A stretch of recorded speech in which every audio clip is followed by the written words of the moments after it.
Colossenses, capítulo 1. Paulo. E comigo está nosso irmão Timóteo. Estamos enviando essa mensagem a todos os santos que estão em Colossos, amigos que seguem a verdade e acreditam em Cristo. Que vocês estejam sempre tranquilos e cheios da paz que vem de Deus, nosso Pai. Toda vez que oramos, lembramos de vocês e agradecemos a Deus, o Pai de nosso Senhor Jesus Cristo, pela vida de cada um de vocês. Sabemos que vocês têm fé em Cristo Jesus e que amam todos os que fazem parte da família da fé. Tudo isso porque esperam as coisas maravilhosas que estão reservadas para vocês no céu. Vocês ouviram falar dessas coisas quando receberam a verdade do Evangelho, que agora está crescendo e produzindo frutos em todo o mundo, assim como tem acontecido entre vocês desde o dia em que ouviram a respeito da graça de Deus e a entenderam de verdade.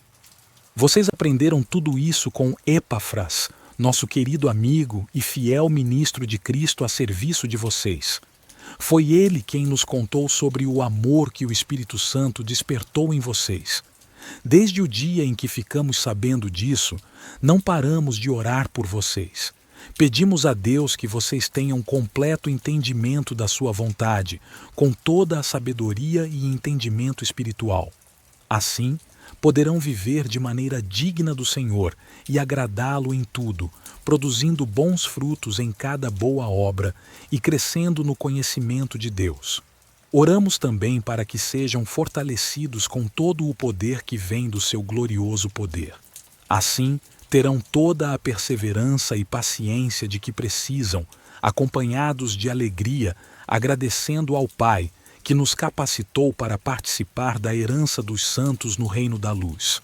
Ele nos libertou do poder da escuridão e nos trouxe para o reino do seu Filho amado, em quem temos a redenção, o perdão dos pecados. Cristo é a imagem do Deus invisível, o primogênito sobre toda a criação, pois por meio dele tudo foi criado, no céu e na terra, visível e invisível, sejam tronos, sejam poderes, sejam governantes ou autoridades. Tudo foi criado por ele e para ele. Ele é antes de todas as coisas e por ele tudo se sustenta. Ele é a cabeça do corpo, que é a igreja. Ele é o começo, o primogênito dentre os mortos, para que em tudo tenha a supremacia. Pois Deus estava satisfeito em ter toda a sua plenitude habitando nele, e por meio dele reconciliar consigo todas as coisas, tanto as que estão na terra quanto as que estão no céu, estabelecendo a paz pelo seu sangue derramado na cruz. Antes, vocês estavam separados de Deus e eram inimigos por causa da mentalidade rebelde, mas agora ele os reconciliou por meio da morte de Cristo em seu corpo físico. Assim, ele os apresentará santos, sem mancha e sem acusação diante dele. Mas é preciso que continuem firmes na fé, enraizados e edificados nela, sem se desviar da esperança do Evangelho. Esse é o mesmo Evangelho que vocês ouviram e que foi pregado a todos debaixo do céu, e do qual eu, Paulo, me tornei servidor.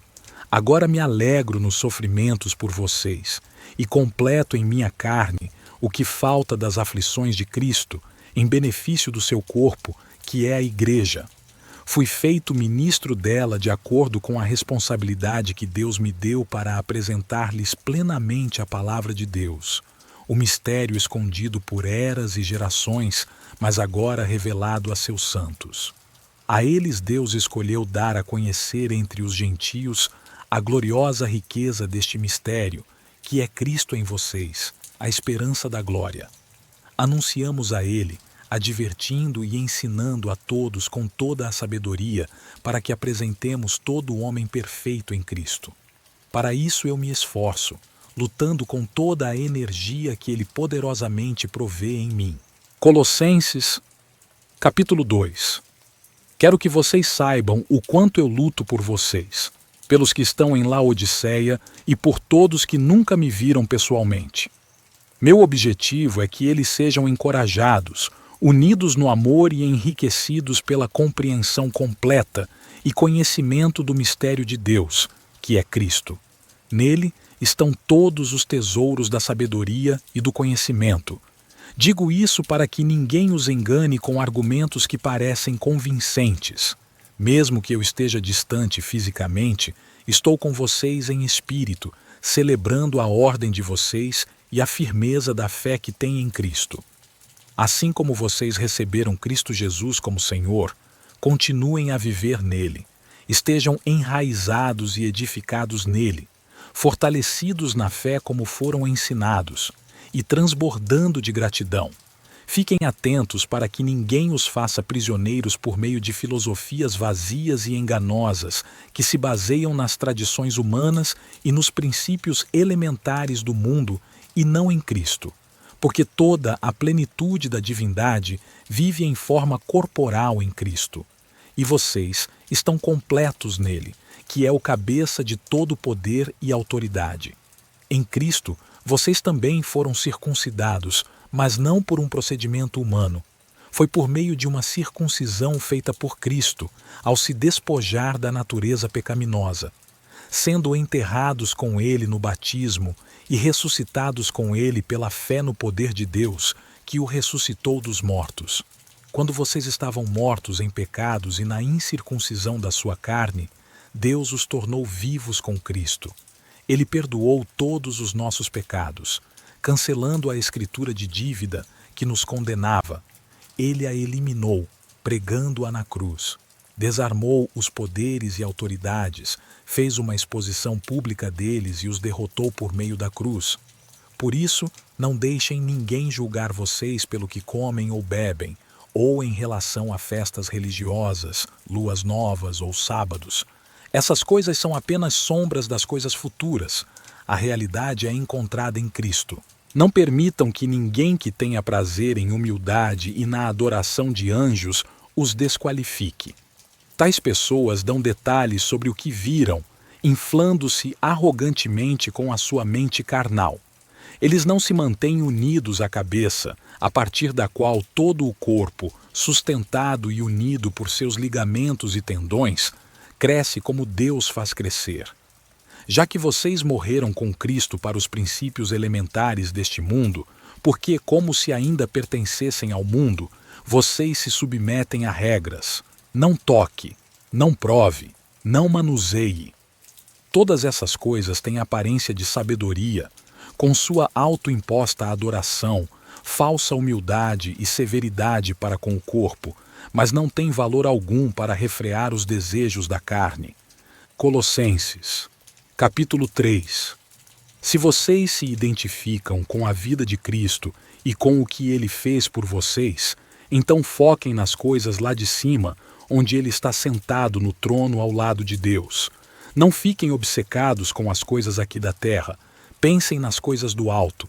Afinal, vocês morreram para esse jeito antigo de viver e agora a sua vida verdadeira está escondida com Cristo em Deus. Quando Cristo, que é a sua vida, aparecer novamente, vocês também vão aparecer com Ele, brilhando em toda a sua glória.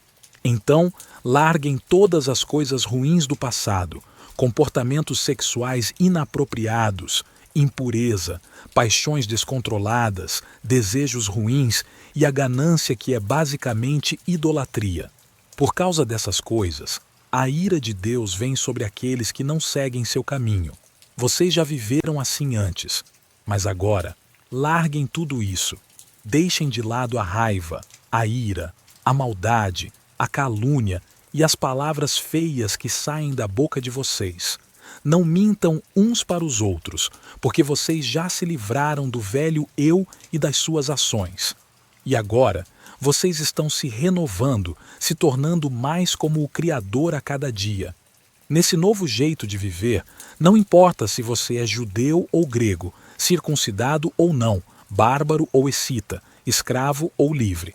Cristo é tudo e está em todos vocês. Como escolhidos de Deus, amados e sagrados, vistam-se com sentimentos de compaixão, bondade, humildade, mansidão e paciência. Sejam compreensivos. Se alguém tiver uma queixa contra outro, perdoem-se mutuamente. Assim como o Senhor perdoou vocês, façam o mesmo. Acima de tudo, vistam-se de amor, que é o que une tudo em perfeita harmonia, e que a paz de Cristo, a qual vocês foram chamados para viver juntos em um corpo, controle seus corações. Sejam agradecidos. Que a mensagem de Cristo habite entre vocês. Ensinem e aconselhem-se mutuamente com toda a sabedoria. E cantem salmos, hinos e canções espirituais com gratidão a Deus em seus corações. Façam tudo em nome do Senhor Jesus, dando graças a Deus Pai por meio dele. Esposas, respeitem seus maridos. Isso é o que vocês devem fazer se seguem o Senhor. Maridos, amem suas esposas e não as tratem com dureza. Filhos, obedeçam a seus pais em tudo, porque isso agrada ao Senhor. Pais, não irritem seus filhos, para que eles não fiquem desencorajados. Trabalhadores, obedeçam em tudo àqueles que são seus superiores aqui na terra. Não só quando estão sendo observados, como se quisessem agradar a homens, mas com sinceridade de coração por respeito ao Senhor. Façam tudo de coração, como se estivessem fazendo para o Senhor e não para as pessoas, pois vocês sabem que vão receber uma recompensa do Senhor, a herança. É a Cristo, o Senhor, que vocês estão servindo, mas aqueles que fazem o mal serão recompensados pelo mal, e não há favoritismos com Deus. Colossenses, capítulo 4. Tratem seus empregados de forma justa e com respeito, lembrando que vocês também têm um Senhor no céu. Mantenham-se focados na oração, sejam vigilantes e agradecidos quando fizerem suas petições a Deus. E, enquanto estão nisso, orem por nós também, para que Deus abra uma porta para a nossa mensagem, permitindo-nos falar sobre o mistério de Cristo. Por causa desse mistério, eu estou, na verdade, preso. Peçam para que eu possa apresentá-lo de forma clara como devo fazer. Sejam sábios no modo como agem com os de fora. Aproveitem ao máximo todas as oportunidades. Seu discurso deve ser sempre agradável e temperado com sal, para que saibam como responder a cada pessoa. Tíquico, nosso querido irmão e fiel servidor no Senhor, lhes informará sobre tudo, para que saibam como estou e o que estou fazendo. Na verdade, estou enviando-o a vocês justamente para que saibam sobre nós e para que ele possa encorajar seus corações. Ele virá com Onésimo, nosso fiel e amado irmão, que é um de vocês. Eles lhes informarão sobre tudo o que está acontecendo aqui. Aristarco, meu companheiro de prisão, lhes envia saudações, assim como Marcos, primo de Barnabé. Vocês receberam instruções sobre ele. Se ele for visitá-los, recebam-no. Jesus, chamado Justo, também envia saudações. Estes são os únicos judeus entre os meus colaboradores pelo reino de Deus, e eles têm sido uma fonte de encorajamento para mim. Epáfras, que é um de vocês e servo de Cristo Jesus, lhes envia saudações. Ele sempre luta por vocês em suas orações, para que possam estar firmes, maduros e plenamente seguros em toda a vontade de Deus. Eu dou testemunho dele de que ele trabalha muito por vocês e por aqueles em Laodiceia e em Hierápolis. Lucas, o médico amado, e Demas enviam saudações. Cumprimentem os irmãos em Laodiceia, bem como Ninfa e a igreja em sua casa. Quando esta carta for lida entre vocês, façam com que ela também seja lida na igreja dos laodiceanos, e da mesma forma, leiam a carta de Laodiceia. Digam a Arquipo, certifique-se de completar o ministério que você recebeu no Senhor. A saudação é em minha própria mão. Paulo. Lembrem-se de minhas correntes. A graça esteja com vocês.